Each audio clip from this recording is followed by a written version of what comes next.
This stream is brought to you by Purple Circle. Do you have a business? Are you trying to get more agile? Are you trying to compress your time? Head on over to purplecircle.io today. Don't wait. Get your free consultation today. Hey everyone, and welcome back to another episode of Blackwood and Fig. That guy right there is KJ Blackwood. I'm your host, Will Figueroa, and I am honored to, now we're at the halfway point of this beautiful journey that started off with two colleagues. You know, KJ comes over to me at work. We're in a meeting and says, yeah, I've written a book.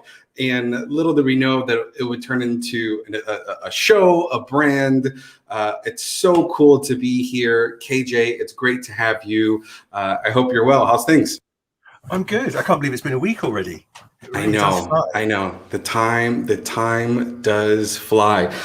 This week, we are going over communication error. Before we do, though, we have some news. I want to make sure that everyone knows about our merch store. So head on over blackwoodandfig.com/merch. Check that out. And it helps us, it helps the show, it helps the channel. For those of you who are watching too, make sure that you hit the like and subscribe button too. It helps us monetize. It helps us grow the channel. So make sure you like and subscribe over at youtube.com.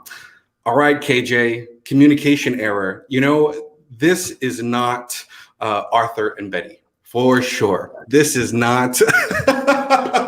And it was very hard. It was very hard not to compare. And I don't know if you're doing this purposely. The first two you kind of compared, and now this set, there's a direct, there's a huge dichotomy between Arthur and Betty and A Love Story, Fear of Flying, and then Jane and Martin. Tell us a little bit about that dichotomy. Did you do this purposely? Well, yes, because in the previous story, they love each other so much. Yeah. And they're just so perfectly together for 50 years. It's wonderful. Jane and Martin in this story, they also love each other. So it's also a love story, but they don't realize that they actually love each other because they miscommunicate and they don't understand each other, but they really do love each other. And it's that causes their downfall. Yeah, absolutely. I have so many notes on this because this one is just so jam-packed. Can you explain the location to us for those of us who aren't familiar to the UK, specifically the West Common in Harpenden? Yes. Can you explain the location to us and give us a little bit of background on that location? I grew up in a town called St Albans, which is just outside of London, 20 minutes away. And St Albans is it's a very well-to-do town. Just a few minutes further north from St Albans is Harpenden, which is even more well-to-do. And there's a place in Harpenden called the West Common, and it's where the rich people live. So it's where okay. Oh, you live on the West Common. You live over there. So yes. Then that has to beg the question, what do you do? So if you live in that area, is that why Martin works at the bank and only a few minutes away? And is that where that comes from? Well, yes, because it's a commuter town. People that live in Harpenden, they tend to work in London, and the West Common is where the richest of them live. It's enormous houses. It's Bentleys and Rolls Royces and Jaguars and things. It's very, very fancy.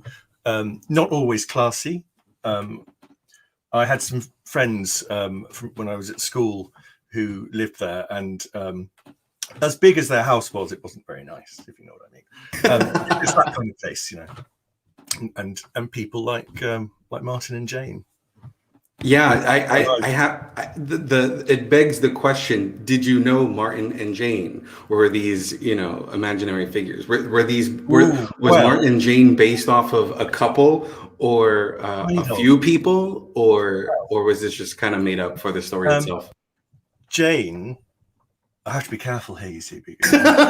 Yes, and we are live, so be very careful. They're not real people. Okay. Jane is based on someone I knew as a child. Really? Who I hadn't seen since we were children, but as Wow. I grew older, I heard about her life. And so this is kind of what I imagined her life to be like. What would it would have been? Interesting. Yeah. She was someone who married someone who was very rich and then appeared to have this perfect life, but then it wasn't. Yeah, you make it a point to create even a dichotomy. Forget about the last story to this story. You even create this, North and South Pole. I mean, absolutely different people between Martin and Jane.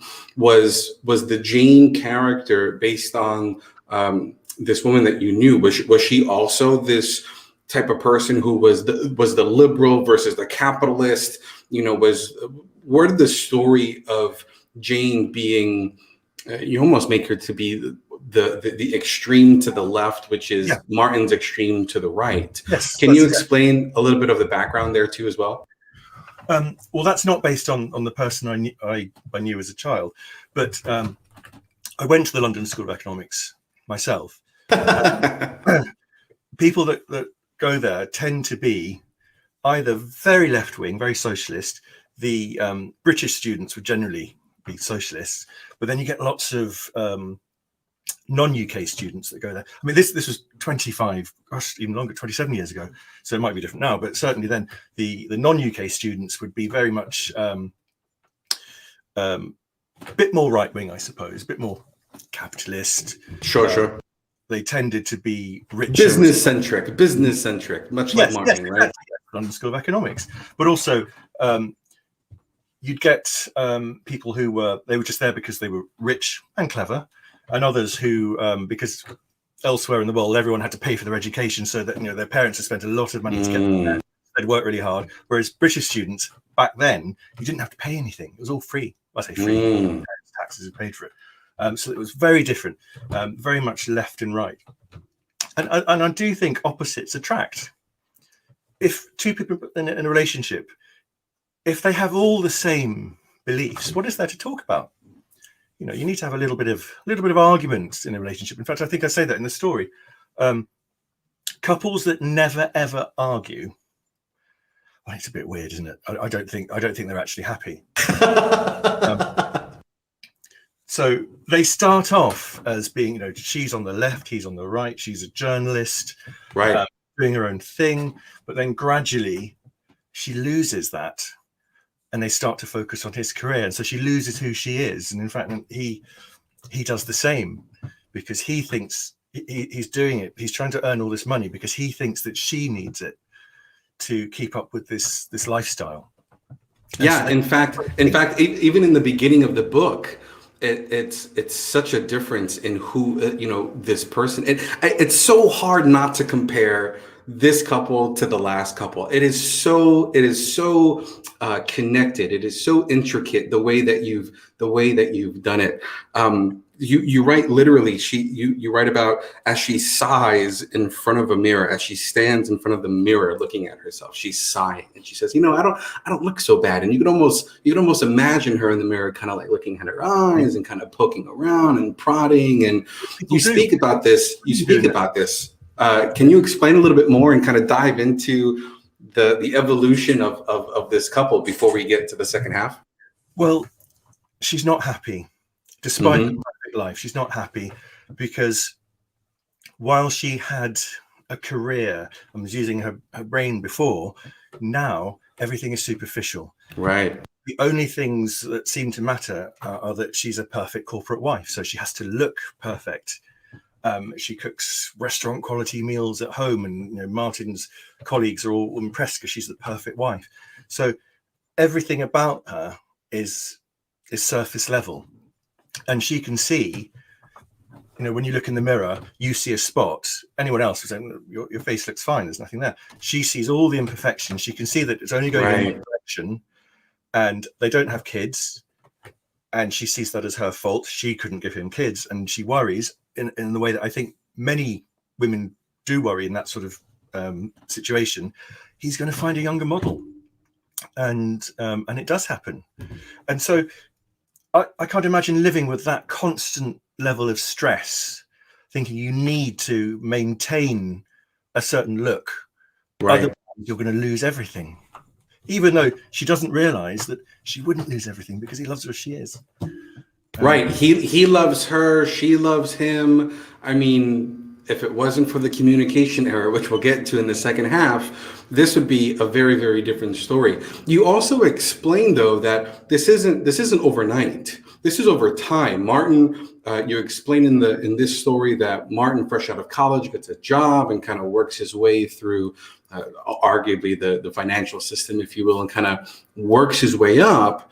And as we find out that there's this growth, the behavior changes on both sides, which is really, really interesting. If only they had communicated, right? And I love the title. Why is it that there's, normally there would have been a change where if Jane would have just continued, I'm sure she would have been, a well-written writer, a big newspaper, some type of big publishing, right? You make it a point to explain how, and I don't think I'm giving anything away about Martin's downfall specifically in his career, because that's really part of the first half. You make it a point to explain how Martin, in arguably a sense of desperation, starts siphoning money from the company. Explain to me this pivot, if you will, and it's an ever so slight pivot. It's ever so slight, and yet you explain how in the end, the small pivot here really gets them in a completely different direction. Can you explain that background and that line of thinking for me for the characters? It's because in real life, changes happen without you even realizing they're happening. And when you finally realize it, it's too late. And how did I suddenly get, where did the last 5 years go? And I think it's easy to lose who you are. So I can just picture how he's got his work, he's working hard. She's got her work. But then one night he says, I've got some colleagues coming over at the weekend. Would you be able to cook something? She said, yeah, fine. And she cooks an amazing meal and gets praise for it. And so it happens again, and it happens again and again. And he's getting more money because everyone loves him, they love her. They're loving the experience, and you even position it that because of the experience at home, that he's getting these clients, that they understand that she's gonna carefully flirt. They almost judge the situation. It's very edgy, very, very edgy. And then so she's like a freelance writer, so she doesn't she doesn't have a 9-to-5 job. He's getting more money in, so she thinks, well, I can take a little step back. I don't need to do that. I'm still doing it, but I just won't do as much. And then suddenly you're not doing it at all. She's not doing it at all. And so she's focused full time on just supporting his career. In fact, even in the first paragraph, I say that she thinks, well, it says that he's a traditional man, so that's why she's at home. But actually, that's not what he is. Right. That's what she now thinks. And so suddenly 20 years later, they're in two completely different roles, and they're different people to what they were 20 years previously. And I think that happens in a lot of couples. How many people do you think after a long marriage think, how many years did I waste? We're not the same anymore. Right. And you can't pinpoint when it happened because it takes time. Yeah, in fact, one of the questions that I have is, when did this go wrong? When was the point where he realizes is when he wanders, when his mind wanders out the window of the office? When did things actually go wrong? You can't pinpoint it. He can't pinpoint it. He will have just wondered one day, how did this happen? Yeah. It happened to me in real life once. I used to work for a very famous store, and I was doing this particular job for them as like a kitchen designer thing. And one day I suddenly thought, how did this happen to me? And I quit. And I hadn't realized until then. On the spot, yeah. I wrote a letter. I can be reckless like that. No, yes, you can't pinpoint when it happens, and I don't think anyone ever can, unless something very dramatic happens, like I don't know, somebody has an affair or something, then unless there's some big blow up, you can't pinpoint it. It's a slow process. The death. Yeah, it evolves. Something happens, and there's something to be said about the small decisions that you make in your life today that can really have a major impact in your life much later. And we see that there. This is the extreme. This is bar none a story that does indeed kind of make you cringe in the end. I have to keep going back to Jane. She is just so self-absorbed. She's worried that Martin would look elsewhere constantly.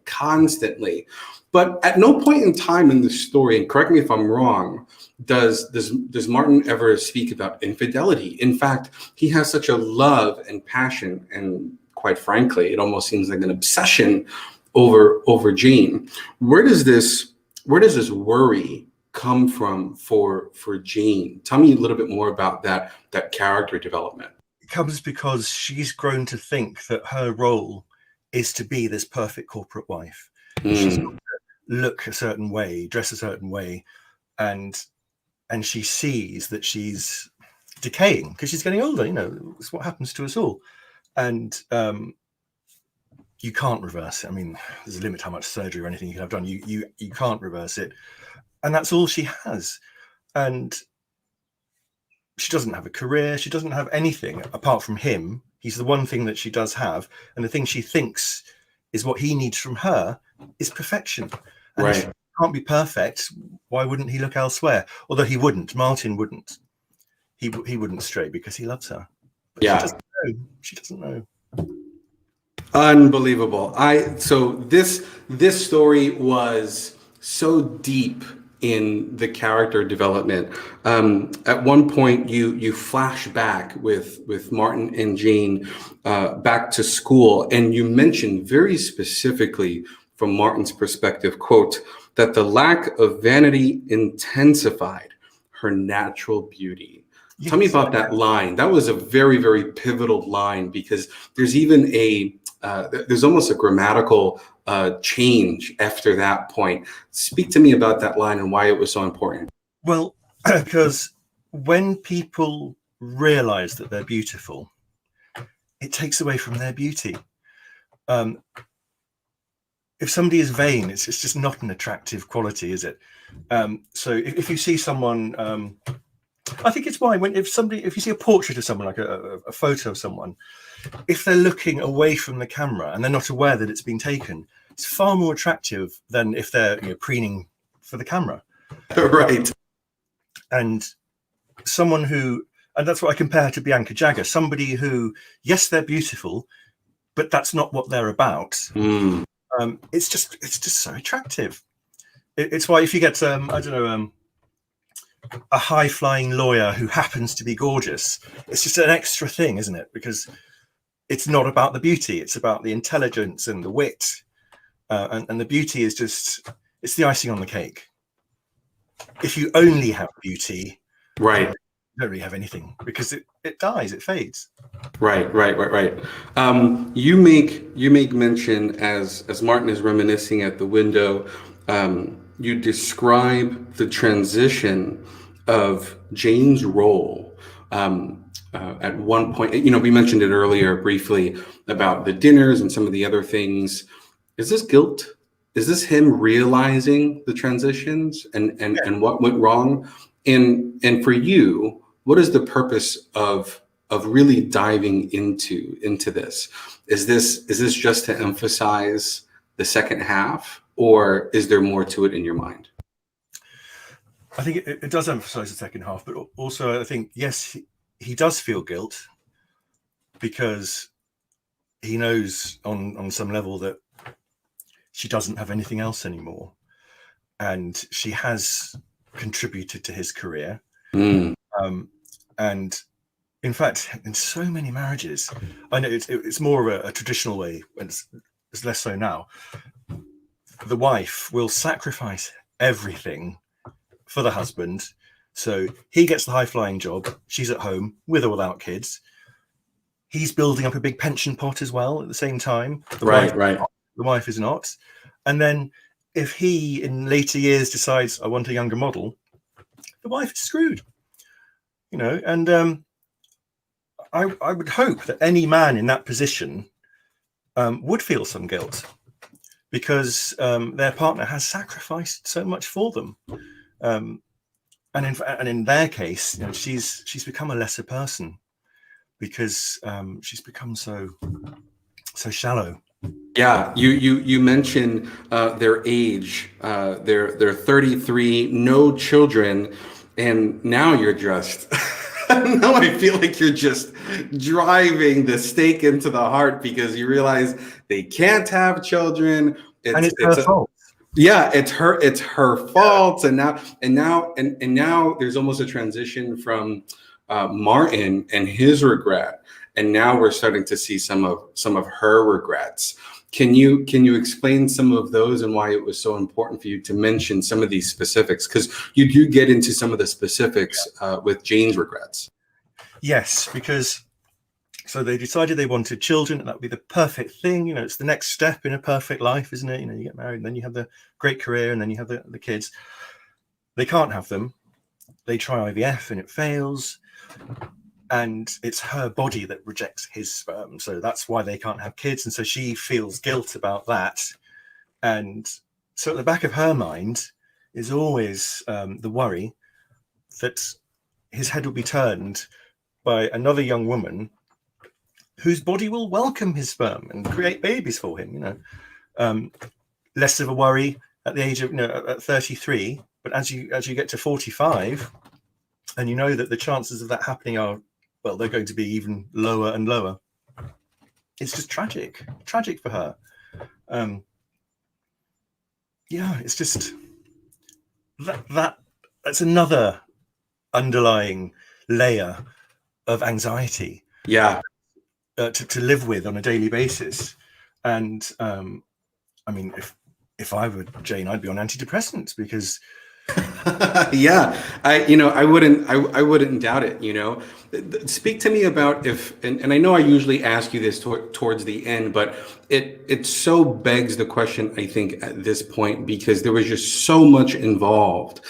Talk to us about and let's be careful about the second half. We still have a few more minutes before we get to the second half. But talk to us a little bit more up to this point before Martin gets home. Would you have changed anything at this point? Because you make it a very specific point to have Martin reminisce at the window, and then quite frankly, it just kind of changes and moves right over to him leaving, because he knows that there's going to be a big outpouring of shame because of what he's done at the bank. It's going to be public, blah, blah, blah. Would you have changed anything different knowing what you know today, and even as we discuss it out today? Not in terms of the plot. Yeah. What I would change is that some of the things I wrote were very simplistic, like about his job and things, because if I'm honest, the whole sort of banking corporate world is a mystery to me. I've got friends that are bankers. Whenever they've tried to explain what they do, my eyes glaze over, and so I would want to flesh that out a bit more. Yeah. The way I've written it is quite simplistic. Mm-hmm. And also, when I describe how much money it costs them, or costs him every month, just to sort of keep them going, that was a bit sort of naively written and simplistic too, because for example, their mortgage, even though it was a few years ago, I have no idea if £10,000 a month would get you a house on West Common. Yeah, it's even accurate. Yeah, if it's even accurate today, right? And so really, I should have checked. Well, I think you definitely got the message across in regards to their lifestyle and the cost. You make it a point to not mention almost his walkout, if you will, right? You mentioned that there's a security guard waiting for him. You mentioned, that surely they would have locked him out of his computer in order for him to take any files with him. But whether he did or didn't, I mean, the shame of what he's done, kind of pinching pennies and then dollars, and then now we're talking tens of thousands of pounds and euros, and like you make it a point to say that he really, it wasn't just taking a little bit off the top for himself, that it really was the last or second to last, that when he took that last shovel of money, you make it a point to really say, oh yeah, that's it, like like that, like it was the one, right? No, it was years of, and yet there's no emphasis, if you will, on that transition, his walkout. Mm-hmm. Is there a reason why? Was it because you wanted to specifically speak about the relationship, or was there more to that? It is actually because it's more about their relationship. Mm. The job is secondary. Although what I would say as well is that while on the outside they had this lovely life, even with the amount of money that was coming in, I say in the story they've got no savings. Right. They're living on the edge. Really, they should be in a 6-bedroom house in Harlem. They should be in a 4-bedroom house in St Albans. But that's what people do, isn't it? They start to earn more money, and so they spend more money, and then they get into trouble, and that's what's happened. That's what's happened to them. And if you think about other people in the real world, what Martin and Jane are spending, it sounds like a lot, but actually there are people that spend even more than that and get into terrible trouble. Yeah, absolutely. We're getting to the halfway mark. So at this point, this is where we're going to talk about spoilers. So if you have not read Communication Error by our very own KJ Blackwood, now is the time to pause the video. Let me put up the cover here. This is the moment where, if you haven't seen it, or if you haven't read it rather, make sure that you head on over to Amazon.com, look up 7 Endings by KJ Blackwood. We are reading Communication Error, one of the 7 short stories to make your skin crawl and your eyes water. This, I think, did both at this point. So this is it. This is the moment. As we are giving time for people to pause, I also want to mention our merch store. We finally have some merch. I'm super, super excited to mention our merch store at blackwoodandfig.com. I want to share some of the items that we have, because I think that they're kind of cool. So head on over to blackwoodandfig.com/merch. We have t-shirts, we have stickers, we have phone cases, we have it all. I am definitely a fan of a good hoodie. I'll definitely be ordering one very, very soon. And of course, we have the onesie. You gotta have the kids onesie. So head on over to blackwoodandfig.com/merch and get your shirt and swag. There is so much more coming there. We're really excited for that. We're going to be doing some really, really interesting premium stuff too. So really looking forward to kind of expanding that as well. Thank you always for supporting the show. And if you haven't already, go ahead and click like and subscribe. We appreciate it so much. Okay, spoilers. That's the window. That's it. Now is the time. Oh my God, my heart is broken. Once again, KJ, you absolutely break my heart. Okay, so let me go into the second half, and you speak about how Martin is at home, and you mention how the Jane today is not of yesterday, and that much like Alzheimer's, you love the memory of the person because the person today is lost. Oh my gosh. Can you speak about this pivotal moment? He finally walks home. As the author of the story, talk to us about the mindset of the two characters, because once again, we're celebrating an anniversary. They were supposed to celebrate 25 years of marriage, right? It was a big wedding anniversary. Talk to us about the headspace now. So for their anniversary, he wanted to book a hotel, Michelin-star restaurant, all of that. But she said, no, let's have it at home, because she wants to show that she doesn't care about all that. And she wants to cook at home. But he doesn't see that's what she means. And all he can think about is that he's done this terrible thing at work, the shame that's going to come because he's lost his job, he's going to be prosecuted.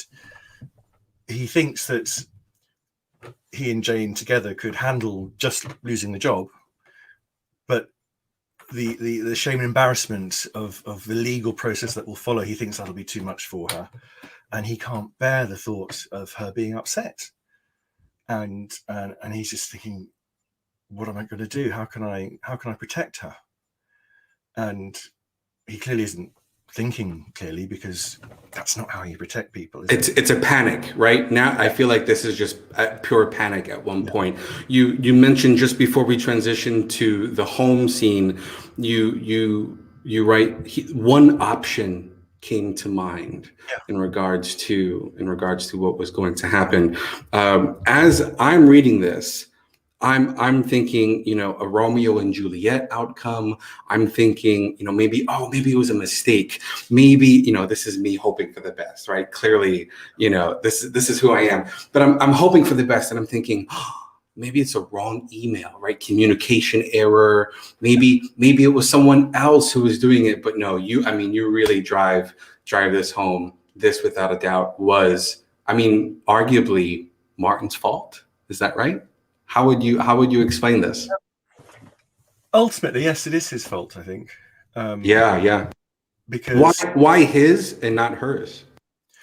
Because decisions that you make on a work basis, the decision to blatantly steal is, nobody made him do that. But also, he did it out of love as well. So there are actions that you can take, and morally the consequences can be very different depending on the intent of the actions, which is why you kill someone. If you intended to kill them, it's murder. If you didn't intend to kill them, it's manslaughter. So it's the same outcome, but the intent is different. And so I think that morally we rightly judge them differently. Yeah. And at this point, he's on his way home. He's decided his only course of action, and it's terrible to think that anyone would think this is their only course of action. And so he knows that this is going to be their final night together, and that's why his hand is shaking as he drinks his delicious martini with its. That's right, with the new olives from the new deli. Right? Nat in the comments below, I love you, dear. Thank you so much for always being with us. She says he did nothing to help her realize her worth outside of her beauty. What do you think, KJ? I think that's a really good point. He thought that he was encouraging her by telling her how beautiful she is all the time, when actually all he's doing is saying, that's all you have, beauty. Fueling the fire, right? Yeah. And in fact, I think, a lot of men will say, they think their wife wants to hear it. So, she says, oh, I've got a new dress. What do you think? Oh, you look beautiful, darling. You look so. And he's reinforced the wrong thing. Yeah, he emphasizes constantly the very, top layer. There's, even though there's depth, because there is a true love for each other, and vice versa, right? The same reason why she does what she does is because there's a depth, but unfortunately, what only bubbles up is the top layer, the things that don't really matter, right? Yeah. I love how at one point you speak about the way that you write it. At one point, it's almost as if the entire story stops. And it's that moment where the character looks right into the camera and speaks to you. You break the fourth wall in this story, right? It's eerie. As you're reading it, you almost, like, I found myself gasping. So as I'm reading it, you have this narration, and then, whoa, wait a minute. Now you're talking to me. I think there are two. How interesting is that? There's one about the bulimia. Yes. And I have to say, reading it again now, I think, gosh, would I write that again now? Because I almost say, go on, give it a go. Go on, try it. It's easy. Right. Be thinner. And that's a more dodgy message these days than I think it was in the past. Yeah. But yeah. You also say in the second part, so just before he walks into the room, I believe it's just before he finds the pistol, you write, their problem was communication, as it is in so many relationships. This is the moment where the camera turns and looks at you, looks in your soul and says, take a look at your own, if you're lucky enough to be in one. Do you ever argue and realize that you simply haven't understood each other? Are you ever alone together and you realize that you aren't actually saying what you mean or what you want to say? This moment, I like my soul is shaking. KJ Blackwood is like in my face and is asking me about my own relationship, right? This is so spooky. This is so, to me, this absolutely makes the skin crawl, because you're not expecting this at all. Much like the ending that we're about to speak about. You're not, the fourth wall is identical to when Martin shoots Jane. There it is. We've said it. This is a snap, you know, and you spend a moment to speak to the audience. Why was it important for you to do that in such a harsh way? At least that's how I took it, because it was quite spooky. It was like I said, it took my breath away after reading the other stories. Oh wait, now he's talking to me. Whoa, there's another character here. Because I want you to look at them and see that you're no different to them. And I've certainly been there. When you're in a relationship, you think it's ticking along just fine. You're really just going through the motions as they are. They're just going through the motions.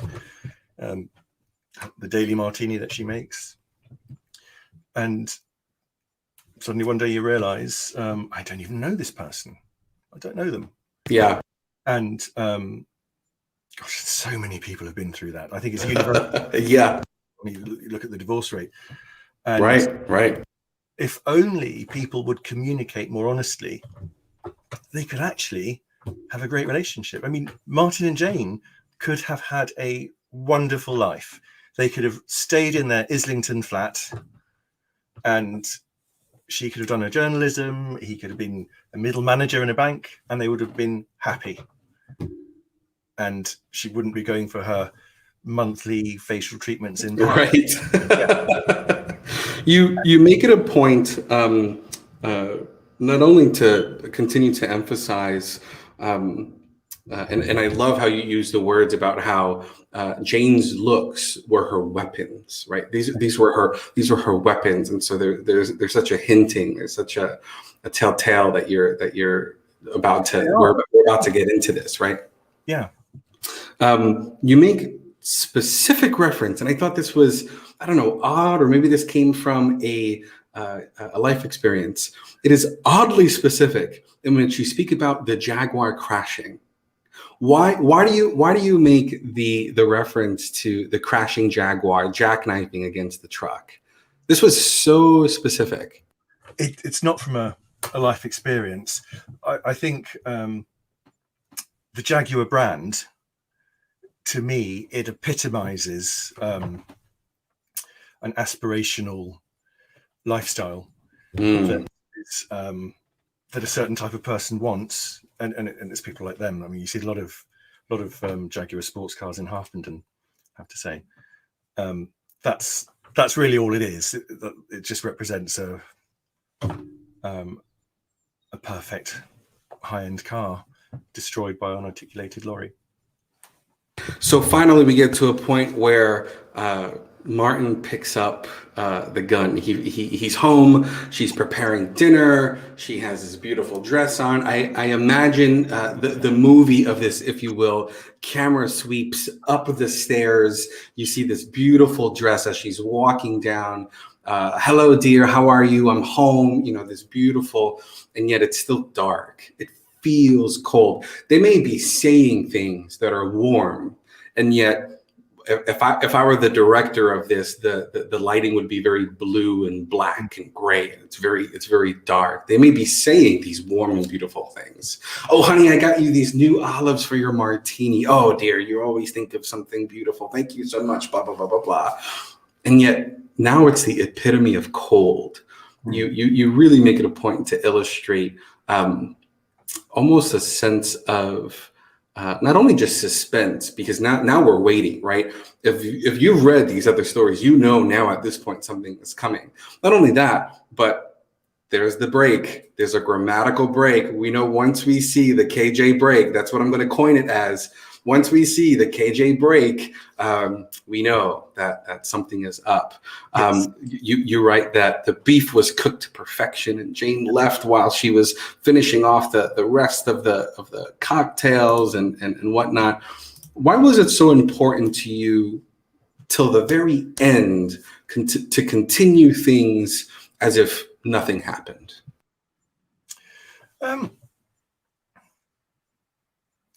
Because while he's going through this moment of absolute,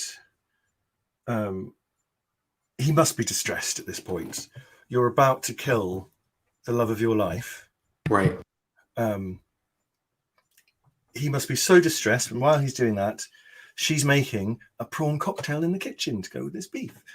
And the prawn cocktail, I use that because it's a cliche of dinner at home. And so she's got the fancy prawns instead of the rubbish prawns that you would have had in the 1970s and things. And so, Right. yeah, she's just getting on with their lovely evening, and she's got no idea the distress that's happening in the next room. And can you imagine picking up a gun and knowing you're going to kill the love of your life? No. And it's so unnecessary as well. No, it hurts. It hurts. And in fact, as I'm reading this, I'm thinking to myself, well, maybe he just offs himself. He's in the other room anyway, right? And in order, my note here was maybe he hoped it would still work if he did it just to himself, right? He wouldn't do that though, because he wouldn't want her to continue living and being distressed and upset. And the shame of the shame of the whole conspiracy, of the whole situation with the bank. Now you're the widow of the person who stole millions. So to your point, he would never allow that. No. This is so. I mean, he's protecting her. He's protecting her. He thinks he's protecting her. He thinks, yeah, absolutely. Because this is his way of showing his love. It's the ultimate protection. You write. You write in the last few lines here, as she's mixing the lettuce and the prawns, she felt Martin come up behind her and whisper, "I love you, Jane." This is something into her ear. He says, "I love you, Jane," and I can't help but be reminded of Arthur and Betty. This is such. I almost imagine. If this were to be a movie, these two stories happening simultaneously, yes, in parallel. And as Arthur says to Betty, "I love you," and as Martin says to Jane, "I love you," this is the moment where the screen splits, and it's a story of arguably true love on both sides. One is very different than the other. A different type of tragedy. Absolutely.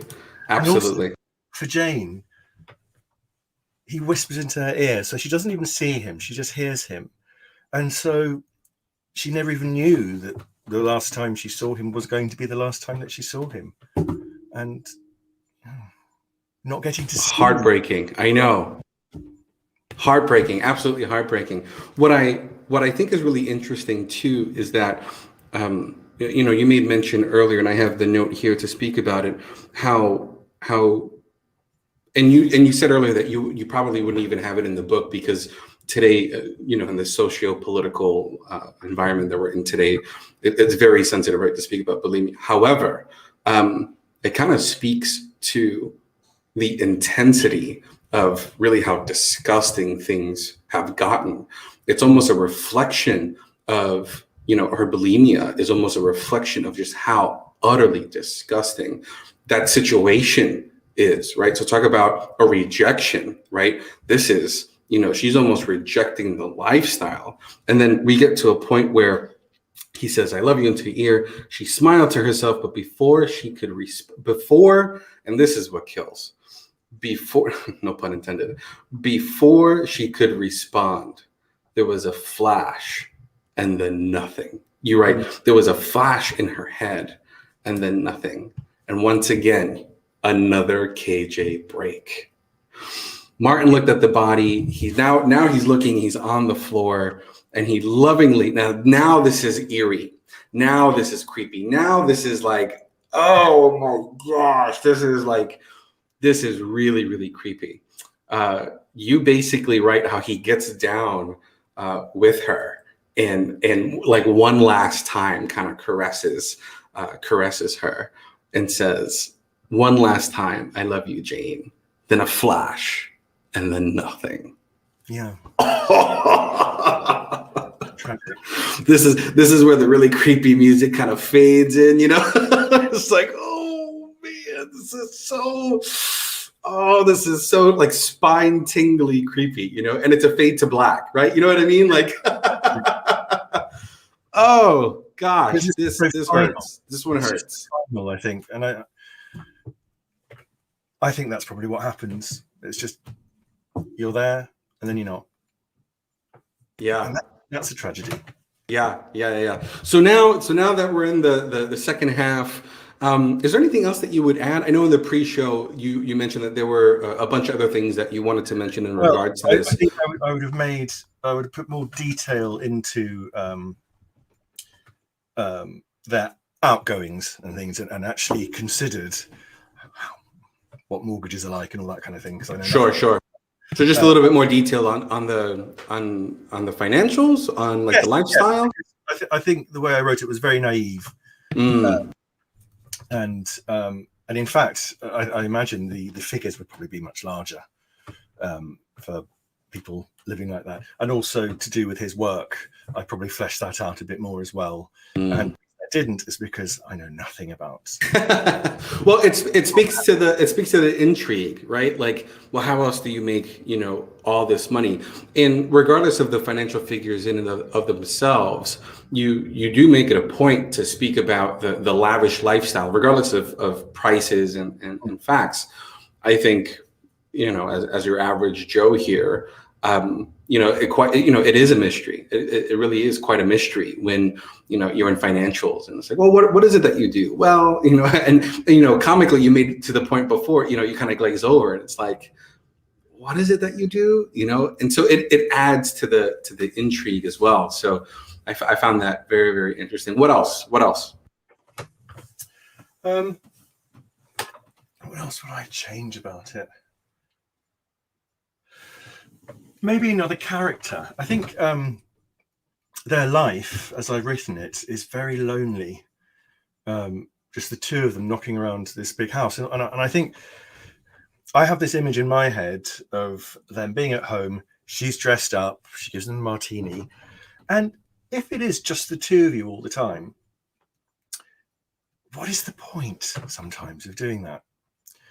There needs to be, I think, another reason. Rather than just going through the motions every day. Right. I don't know if you could really just go through the motions every day for 20 years or 30 years. So you probably need something more in life to make it worthwhile to be doing that. Although I suppose there are some people who do dress up every day and have flowers on the table when they have dinner and all that kind of thing. Well, the way that I read it was I felt as though there was a level of constant expectation, right? At least when you write from Jane's perspective, that there's this constant expectation of, clients are going to come over, there's a certain lifestyle, if you will. So it seemed as though that there was just a constant expectation of just a high level of grandeur, if you will, and design and fashion and everything else. Maintain a certain level of, for example, having flowers delivered every few days because it's look nice. Was it Elton John? Was it he spent hundreds of thousands a year because he wanted flowers in every single house, even if he was in the country. Oh, what's that? Interesting. Yeah. So I wanted to pull up one more question. She says, what do they talk about when in their alone time? Did they actually even speak? Do you know what? I think they would probably talk about his work and his colleagues, and what a lovely time his colleagues had when Jane last catered for them, that sort of thing. I don't think they would have much else. It would still be materialistic, even if they were talking or if they had alone time. When they were younger, yes, they discussed politics, but they don't do that because it's all about earning the money and spending the money. So no, they love each other, but yeah, they have nothing to talk about. Why is it in your mind, as you're developing these the characters, specifically Martin and Jane, why is it that Martin and Jane never have that opportunity? It seems as though that it happened in college, and in fact, I would even argue that the catalyst to a lot of that conversation was because of the differences, being the writer, him being more the capitalist, right? And even in the wedding, you speak about how it was cause for, I think you write something along the lines of like, it was cause for great conversation. So it seemed as though there was depth, and then that's it. It just fades away. Is it fair to say that it was, once again, the outside influencing them, or was there something more to that? I think it's just that the interest and depth that they had, it is something that you lose, or you can lose if you don't try and hold on to it. And it's so easy to slip into, I've been there myself, you can be in a period of your life where you're constantly reading different books and newspapers and journals and stuff. And then suddenly one day you realize you're just watching reality TV and you're just flicking through the channels, and you've been doing it for 2 years, and haven't read a thing. And it's so easy to lose yourself and lose your brain and numb your intelligence. It happens to a lot of people. I say that from personal experience, right? And it's happened to Jane, certainly, and she's lost who she is, and so has he, and they're just going through the motions. There you go. So Communication Error can be found in 7 Endings by KJ Blackwood, 7 short stories to make your skin crawl and your eyes water, and quite frankly, a bunch of other emotions in between. It is a fantastic read, and the emotional ride is phenomenal. So if you haven't gotten the book already, make sure you head on over to Amazon and pick up 7 Endings by KJ Blackwood. If you would be so kind, can you tease us a little bit about our next session, The Worm That Turned? Oh, yes, The Worm That Turned. Well, it's about something that a lot of people will understand around the world, bullying. And there's a limit to how much a kid can take. And this one, he takes it to quite an extreme level. He really is a worm that turns. So, Indeed. If you haven't already, head on over to blackwoodandfig.com. We can continue the conversation there. You could find us on Instagram. You could find us on Facebook, Twitter. We're on all the socials, Blackwood and Fig. And as always, be sure to text BAFShow to 305-697-6013 for some of the behind the scenes. Let us know what you think, what you love. We're already getting comments. I loved it. Thank you so much, my dear. And thank you to all of you who watch. Thank you. It means a bunch to us. Be sure to like and subscribe, and we will see you next week. Take care, everyone. Bye now.